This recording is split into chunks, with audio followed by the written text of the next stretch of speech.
Welcome to another episode of Behind the Dreamers. I'm Jennifer Loading, and we are talking to the achievers, the creators, the magic makers, and the dreamers. These are our friends, these are your friends, and they are living the extraordinary. Well, here we are, another episode of Behind the Dreamers. Have an amazing guest coming on today. Super excited to bring her on. Just to give you guys a little teaser about her, she says that after almost 25 years in a well-established corporate sales career, she left to pursue her creative endeavors with no plan except to bet on herself. Since then, she has provocatively exploring the wildest of experiences to find her new path as a more fulfilled and purposeful entrepreneur and documenting it on her podcast and blog. And so I'm excited to have her on here today. I think you guys are going to be in for a real treat. She's a lot of fun, great energy, great personality. But before we get her on here, we have to do a shout out to those sponsors. So today's episode is brought to you by Walt Mills Photography. If you are a creator needing post-production, consultation, promotion, Walt Mills is your guy. Whether short films, YouTube films, photography work, or a new headshot, he can help you find a solution to match your needs. To learn more about Walt and his work, you're going to want to go to photosbywalt.com. We also want to give a shout out to Chris Clow of Upbeat Media Productions. If you are in need of turnkey special event production, Clow is your go-to. To learn more about him and his work, you're going to want to go to upbeatmediapro.com. All right. So it's a mouthful, Allison, that I have to get out when I do those sponsors. I feel like I just need to stand up and cheer. Clow is where you go. Clow is where you go.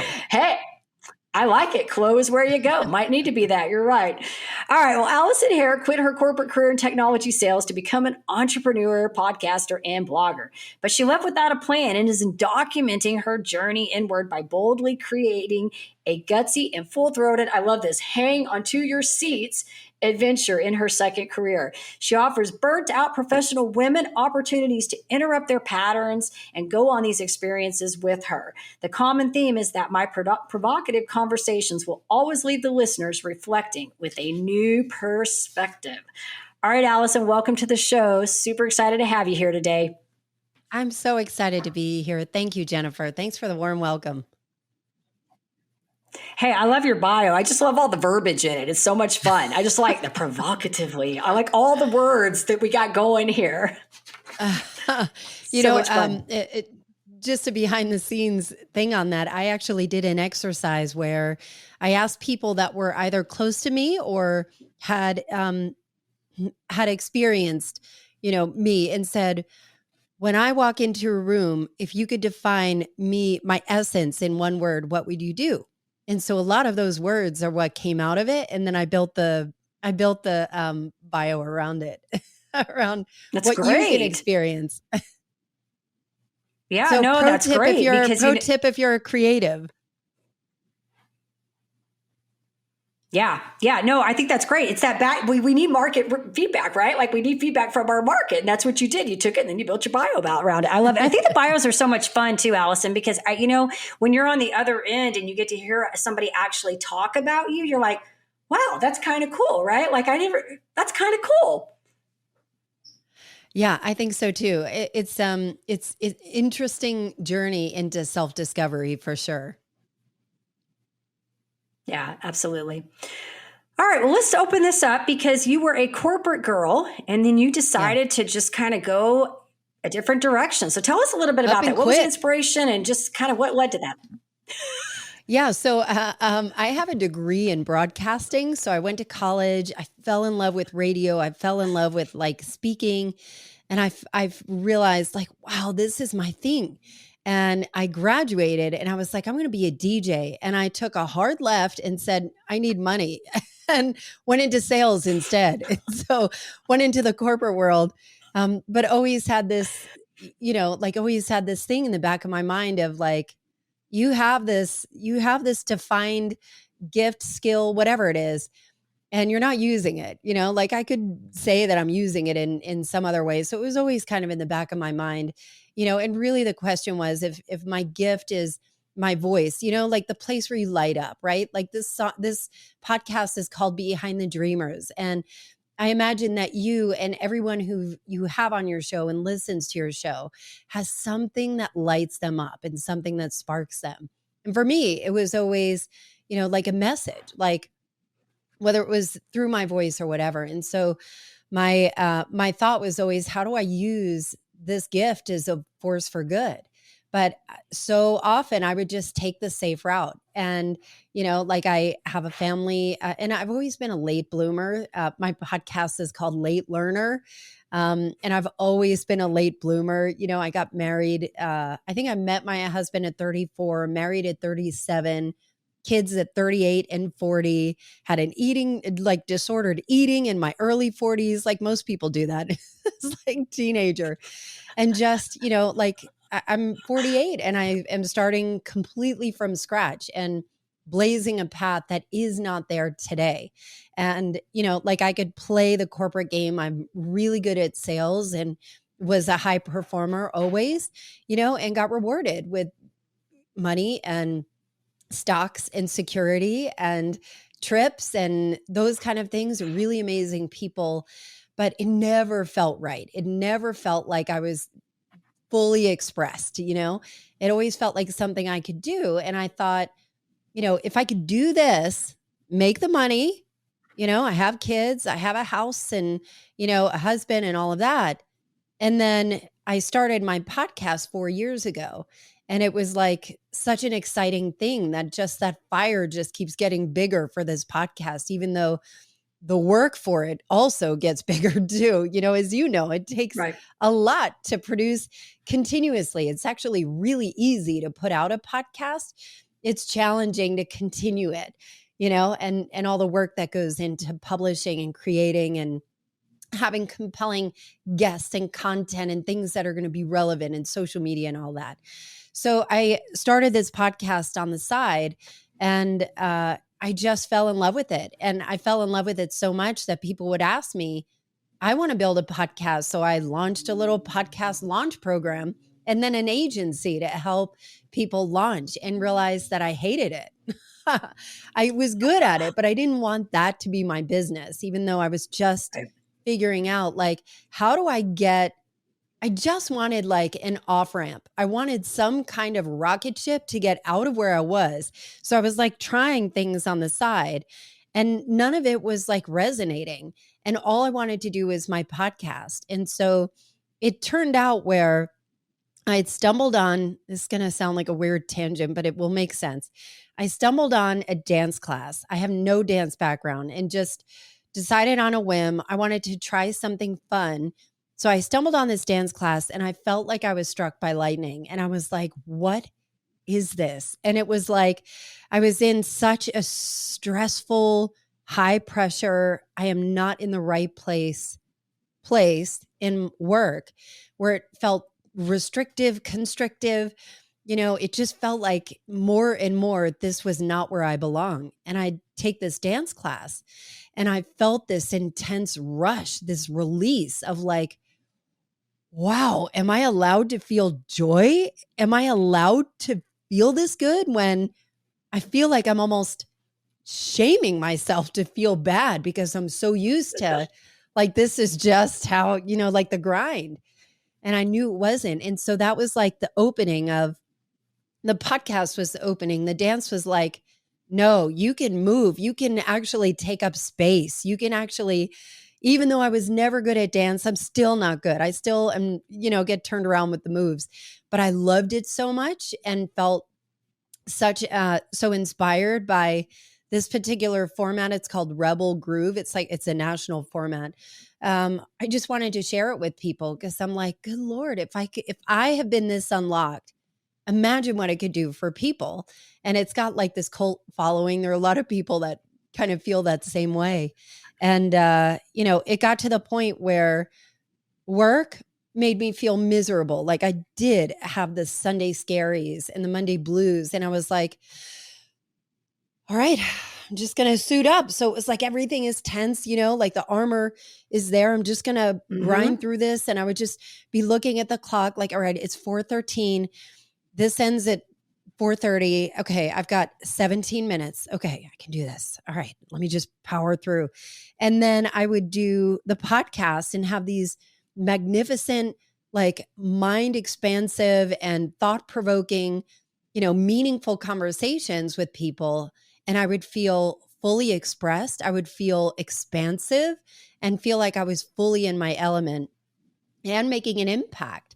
And then work was completely different. And so it got to the point where I was like, well, really, I went to a tarot reading and they're like, yeah, it's time to go. And I was like, okay.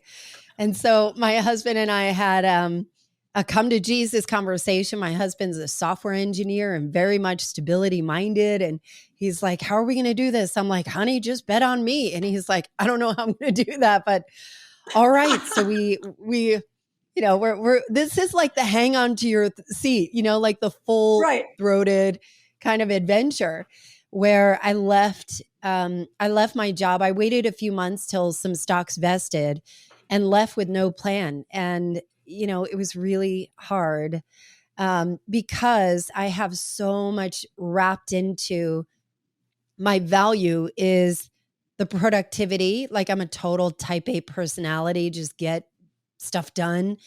And I'm the person that you count on. Like, yeah, you want it done, it'll be done in 5 seconds, and I'm going to do 45 other things.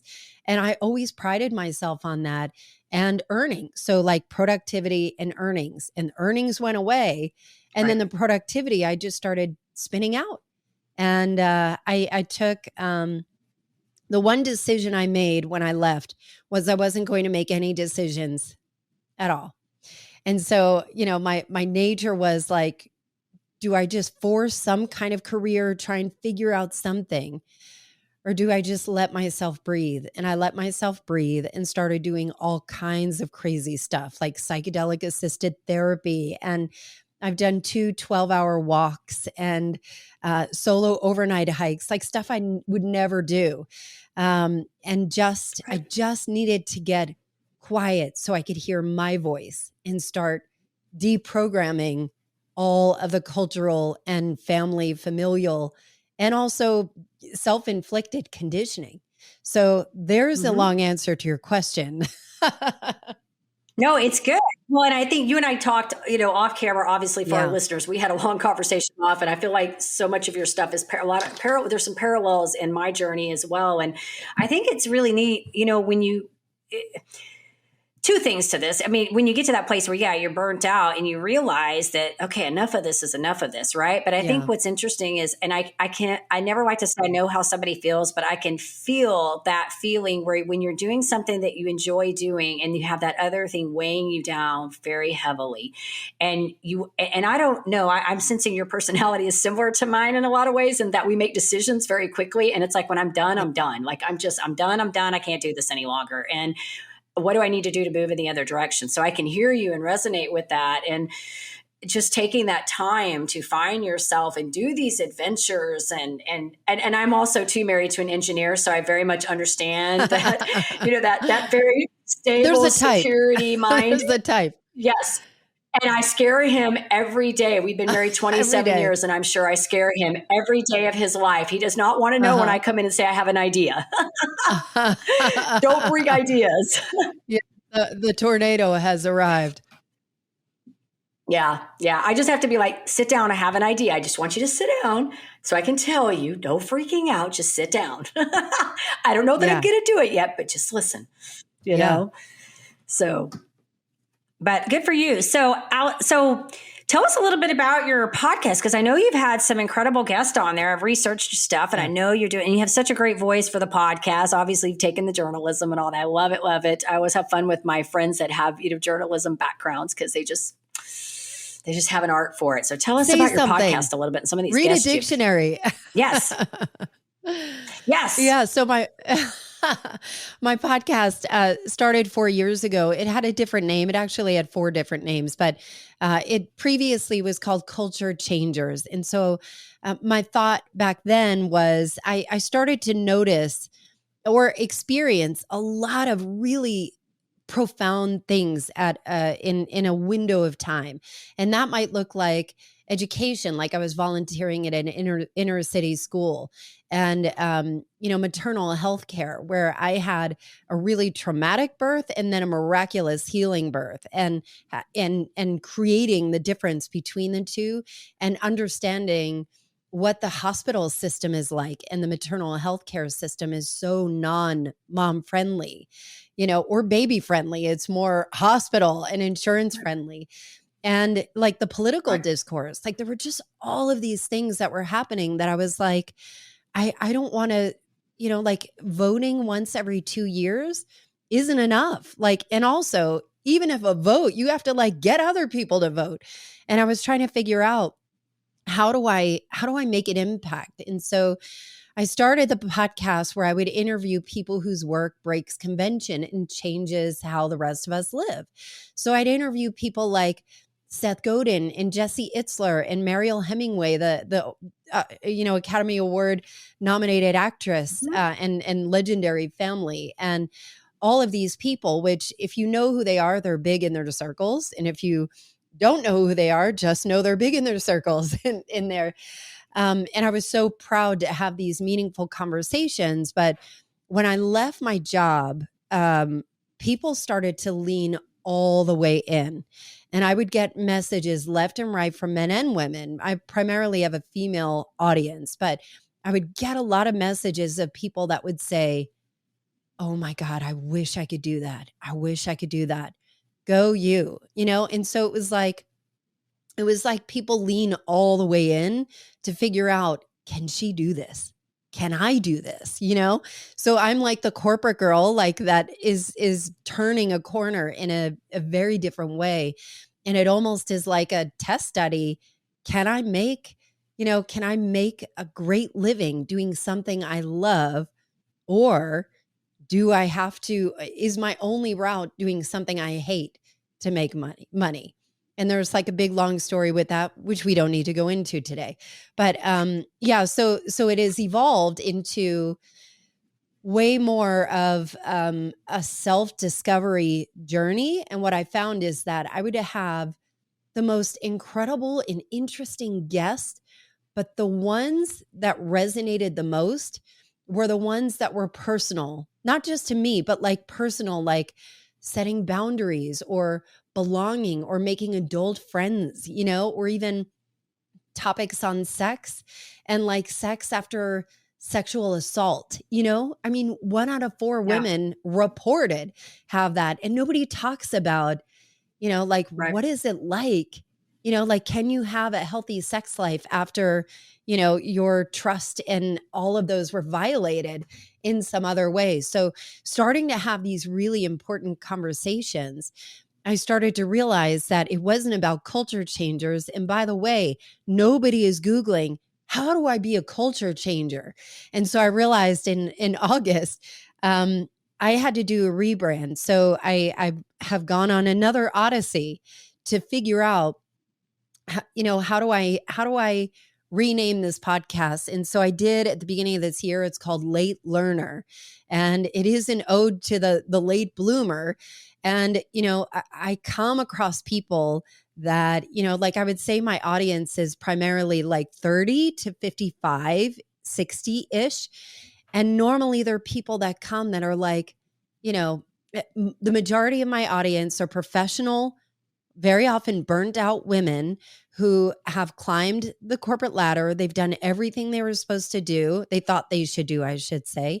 They, have comforts typically, and they get to this point and they're like, why am I not happy?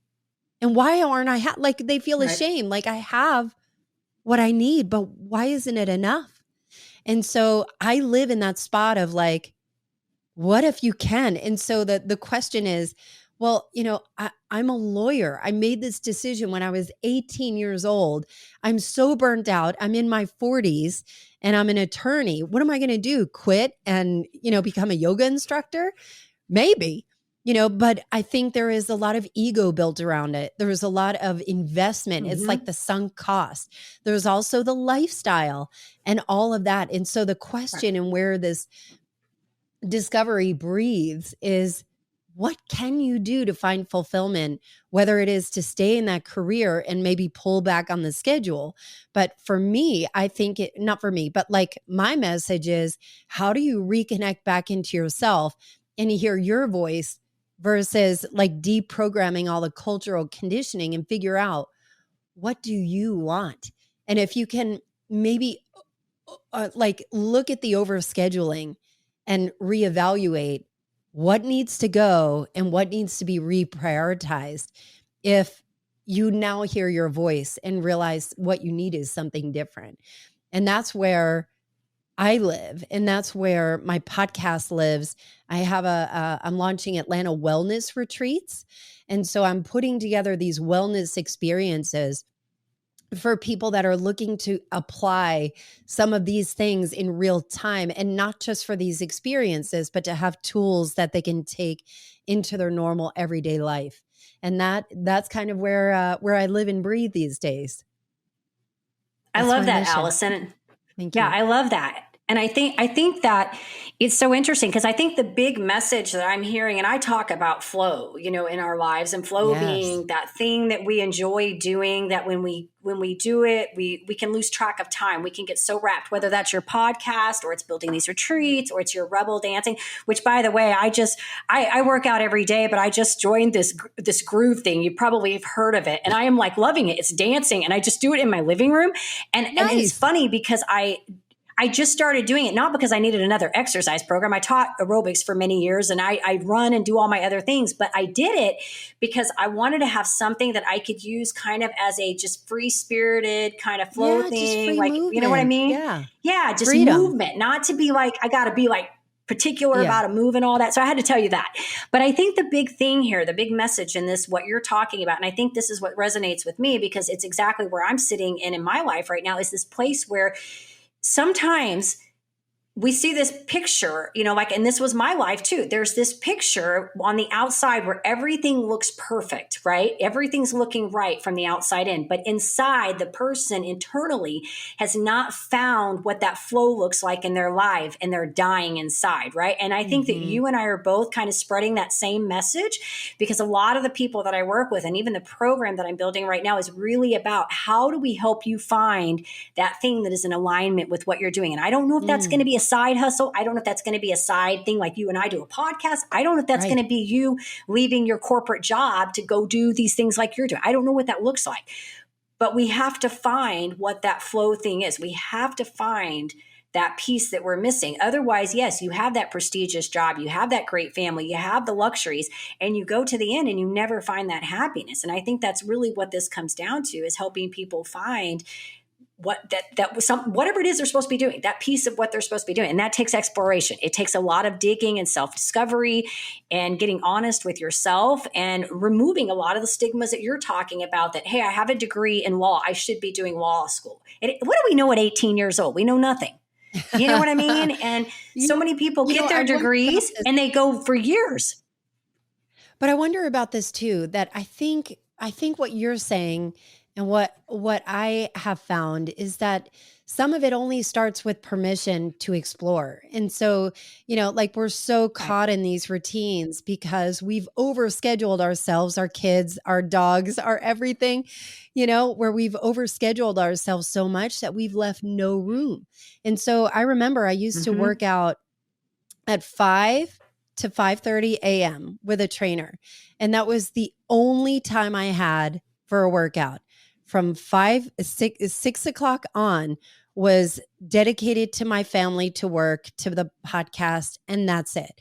And I would just be so tired, but every moment was scheduled out, And so even like scrolling was like an escape, like scrolling was a quick escape. That's why we are so distracted, because we're kind of getting out of our body, like some of it is painful when you don't want to be in this meeting that should have been an email anyway, and there's just so much of it. And so I think I wonder about your thoughts on permission, about giving ourselves permission to do the frivolous, what you might think is frivolous or less priority as all the other things that you've kind of scheduled in. Yeah. Well, I'm a big pro fan of exploration. And I think that, it's something, I have these conversations with my kids because my middle child is in that place and talking about not knowing what to do. Right. And all my words to her all the time is, how do you know what you don't like or you do like if you do not test the waters? You have to give yourself permission. I think the stigma comes because we equate a bad decision as failure. And I think we have to move away from this idea that something that doesn't work for us doesn't necessarily mean it was failure, right? A bad decision does not always equate a failure. It's a learning moment, right? If we approach every situation as there's something to be gained, and I don't care what that situation is, if there's something to be gained, right? We're either going to win or we're going to learn. That's the way I say it. John Maxwell always talks about that, right? Sometimes you win, sometimes you learn. That's how I look at everything. And I think when we go with that mind frame, I think it pulls away the stigma and it allows us the opportunity to say, you know what, I'm going to explore. And this is a topic that I have with a lot of my clients, even because they'll say, well, I don't have time to do that. And my words to them always are, you don't have time not to. Like, really, you need to explore. It needs to be vitamins for the soul. You need to be willing to say, if something is speaking to me and it keeps showing up, like it keeps coming to me, right? I'm just going to go try something. I don't know what that is. Is it going to take a karate class? Is it taking a dance class? Is it going into journalism, take a journalism class? How do we know, right? Until we explore. And I think we just have to remove the failure with the decision, remove that barrier. I think some of it, though, is also the ego side of things too. And so I think agree. For me, Yeah. so I don't know when this will air, but we're in February. And so I have deemed February Fun February. And the reason why is because I'm not really fun. I don't do a lot of things that are fun. The dance is fun, but I bake it into my schedule now. And I started to realize, and even now, like I'm 9 months out of this. And so this is always evolving, right? And I noticed that there's so many things that I stopped doing that I enjoyed or were enjoyable. And so one might be like I would never sit at a coffee shop and just sit there. Like I don't know what people would do. Or even like, I know this one kind of hit me like a ton of bricks when I was trying to figure out, how do I add more fun into my life? I stopped going to lunch with friends. And so, like in my mind, I was like, somebody would ask me to lunch and I'm like, I don't want to, because I don't want to interrupt all the work that I need to do. And, I want to, like it's 1 hour of time. So I'd be like, it wouldn't have any value, which is crazy. These are my friends, And so because I wasn't present. And so I stopped, like, even like lighting a candle in my office or enjoying a cup of tea. I love tea. I'm like a tea fanatic. Me too. There were certain things, like I have this heated neck wrap, and that it immediately signals my shoulders to just relax. Yes, you have it too. It's great for your period too. If you can put it there. I had it on my neck. I had it on my neck a few minutes ago. I just didn't want to be in the podcast with it sitting around. Yes, but I wouldn't put, like, sometimes I feel like I have not earned it.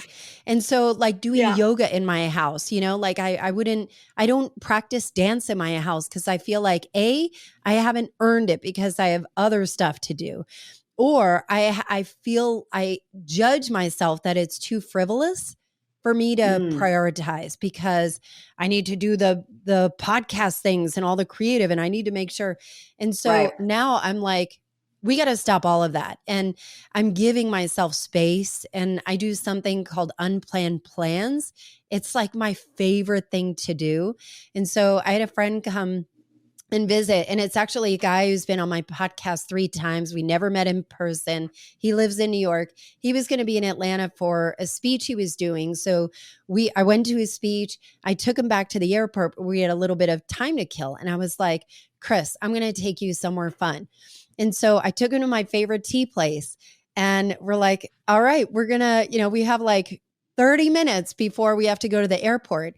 And he's like, I see there are bird scooters, like those electric scooters that are right on what's called the Atlanta Beltline, which is like this paved pathway. And he's like, can we ride on those? And I was like, of course. So we went, and we just started, to have this experience where I'm like kind of telling him about the history, about, where it came from and all this stuff. So we're riding around. He's like, oh my God, I've been here before, but I've never seen it like this. So we passed this like outdoor bar and it had like a fireplace and a fire pit. And it was like 4 o'clock on Friday. He's like, can we stop and get a beer? And I was like, of course.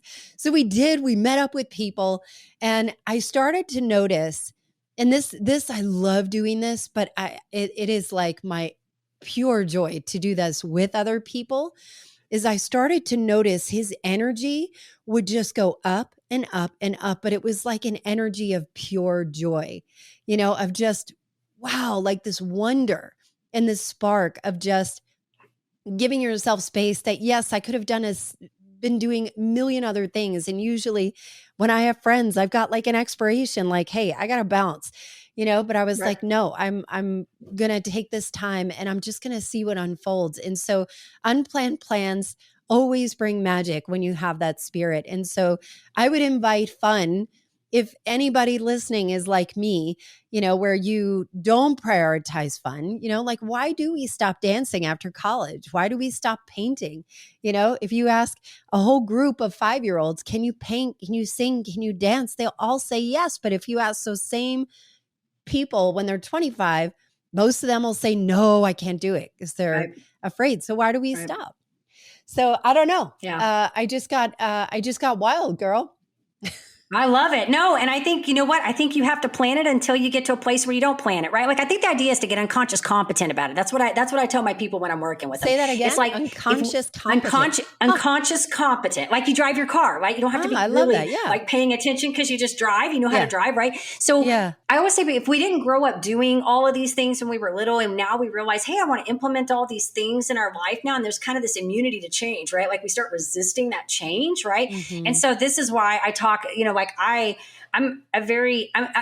do I say this? I'm a very disciplined, but not disciplined person. So probably like I like a little bit of discipline, but I also like to have not all discipline. I don't want everything so rigid that I can't breathe. Yeah. Right.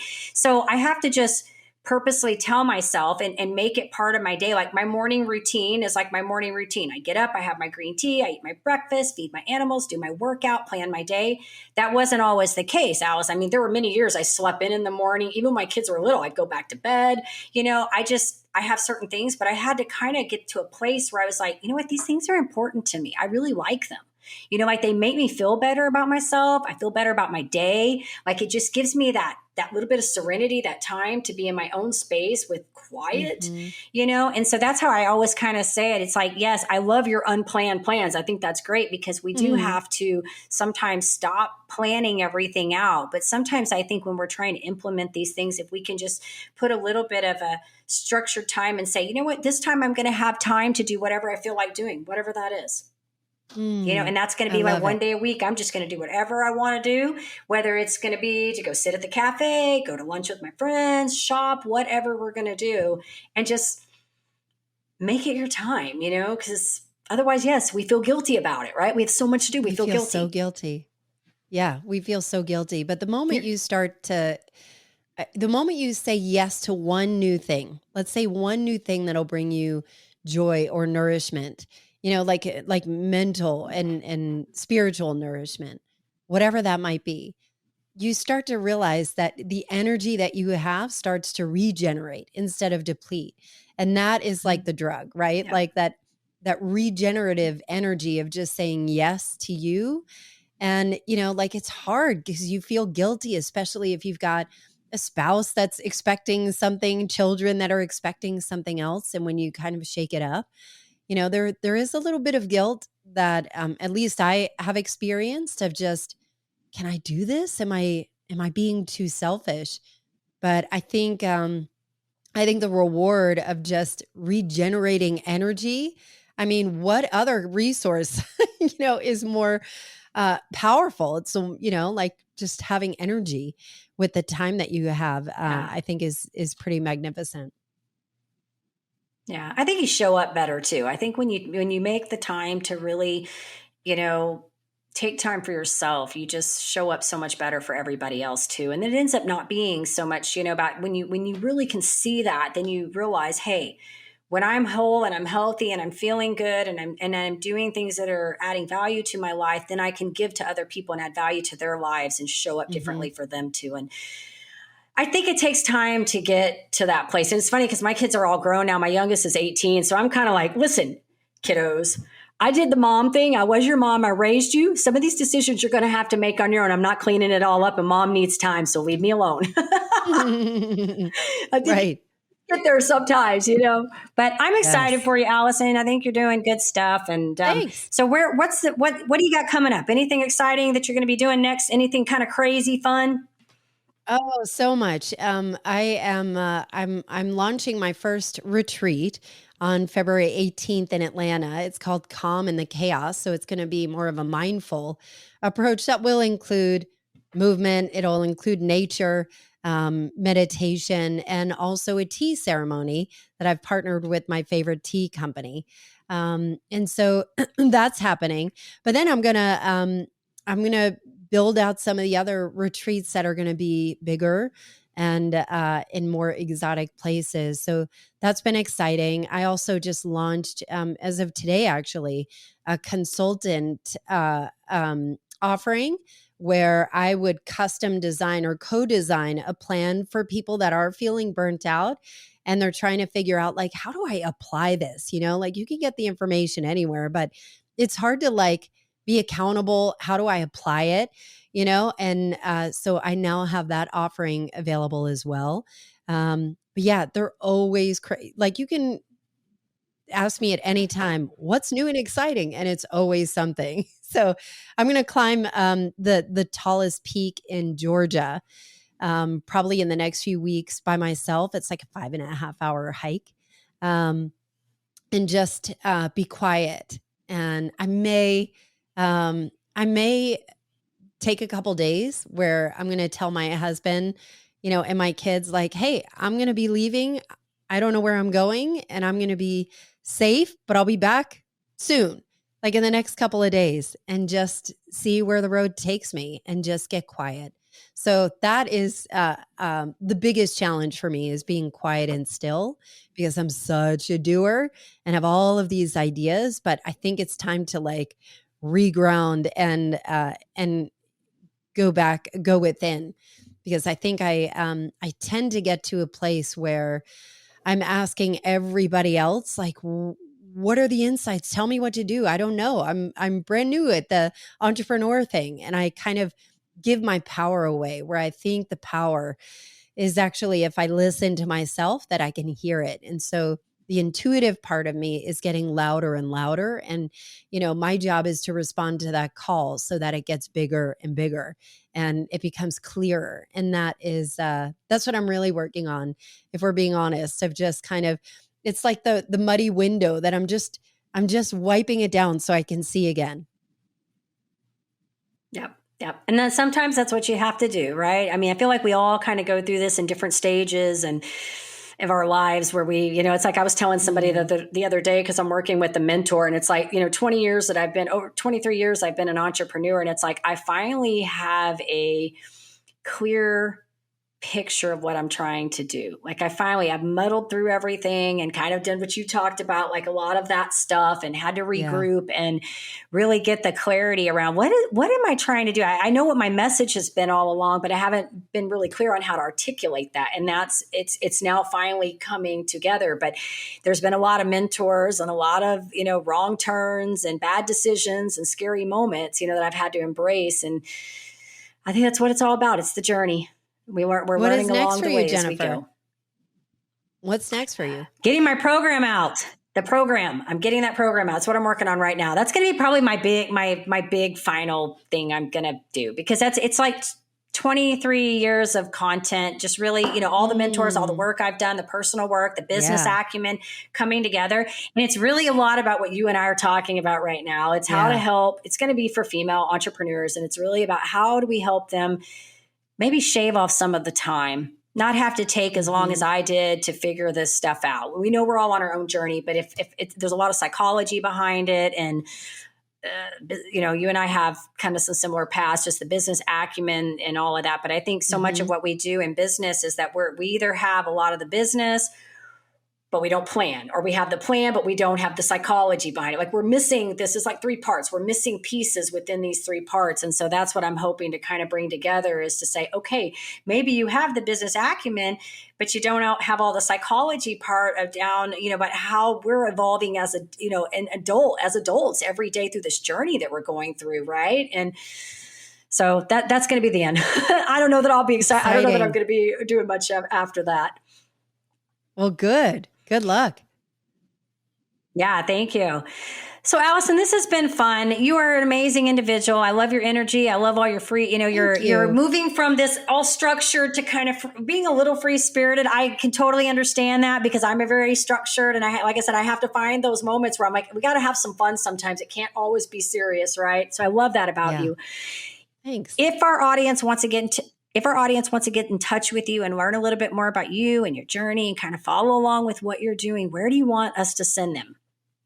AllisonHare.com, hair like the rabbit, Allison with 2 L's and an I. And then I'm probably most active on Instagram, Allison__hair. Thank you. Okay. We'll make sure too, when this goes out, that we'll get the links in there and get you tagged and all that good stuff so they can come find you. Thanks, Jennifer. This was so fun. Yeah. And congratulations and cheers on your upcoming climb that you're going to do. And these retreats sound amazing. You'll have to keep me in the loop on your retreats and stuff, what you've got going on with that. We can share it with our community too. Thank you. I appreciate that. All right. And we do want to say to our listeners, of course, if you enjoy our show, please be sure you go check us out on Facebook, iTunes, hit that subscribe button on YouTube so we can keep sharing all these amazing stories and these amazing people with you. And I do want to leave you guys with a final parting thought. In order to live the extraordinary, you have to start. And every start begins with a decision. You guys take care, be safe, be kind to one another. We will see you next time.